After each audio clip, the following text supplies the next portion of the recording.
ગુજરાતમાં હિન્દુ સમાજ મુગલ શાસન અનુભવી રહ્યો છે। હિન્દુઓની આસ્થા પર ઘાત કરવામાં આવ્યો હોવાના આક્ષેપ સાથે માં નર્મદાજીની ઉત્તર વાહિની બંધ પરિક્રમા ફરી શરૂ કરવાની માંગ કરવામાં આવી છે। પૌરાણિક સમયથી નર્મદા જિલ્લામાં હિન્દુ વર્ષની ચૈત્ર માસ દરમિયાન 18થી 20 કિલોમીટરની ઉત્તર વાહિની પરિક્રમા હિન્દુ શ્રદ્ધાળુઓ દ્વારા લાખોની સંખ્યામાં કરવામાં આવે છે। આ પદયાત્રામાં લોકો નર્મદા મૈયાની પરિક્રમા કરી નર્મદામાં સ્નાન કરી પુણ્ય મેળવતા હોય છે, પરંતુ કેટલાક સમયથી આ યાત્રા સરકાર તથા પ્રશાસનને માફક ન આવતી હોય તેવા આક્ષેપો કરવામાં આવ્યા છે। ત્યારે આંતરરાષ્ટ્રીય હિન્દુ પરિષદ દ્વારા જિલ્લા કલેક્ટર કચેરી ખાતે આવેદનપત્ર પાઠવી માં નર્મદાજીની ઉત્તર વાહિની પરિક્રમા ફરી શરૂ કરવામાં આવે તેવી માંગણી કરવામાં આવી છે। નર્મદા જિલ્લામાં પૌરાણિક ઉત્તર વાહિની પરિક્રમા સદીઓથી ચાલતી આવે છે, જે સમગ્ર હિન્દુ સમાજ માટે આસ્થાનું કેન્દ્ર છે, પરંતુ પ્રશાસન દ્વારા પાછલા વર્ષથી માં નર્મદાજીની પરિક્રમા ન થાય તેવા પ્રયત્નો સરકાર અને પ્રશાસન દ્વારા થઈ રહ્યા છે। ગત વર્ષે પણ પ્રશાસન દ્વારા યોગ્ય પ્રકારે પરિક્રમામાં હેરાનગતિ કરવામાં આવી હતી। આ વર્ષે પણ પ્રશાસન દ્વારા પરિક્રમા શરૂ થાય તે પહેલાથી જ પરિક્રમામાં હેરાનગતિ શરૂ કરી દીધી હતી। ત્યારબાદ સાધુ સંતો અને હિન્દુ દ્વારા વિરોધ થતા પરિક્રમા શરૂ કરવામાં આવી હતી।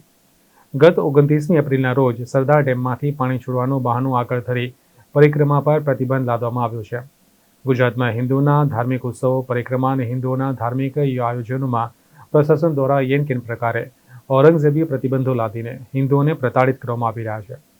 આજે ગુજરાતમાં હિન્દુ સમાજ મુગલ શાસન અનુભવી રહ્યો છે। હિન્દુઓની આસ્થા પર ઘાત કરવામાં આવ્યો છે, તેથી આજે સમગ્ર હિન્દુ સમાજ આક્રોશમાં છે।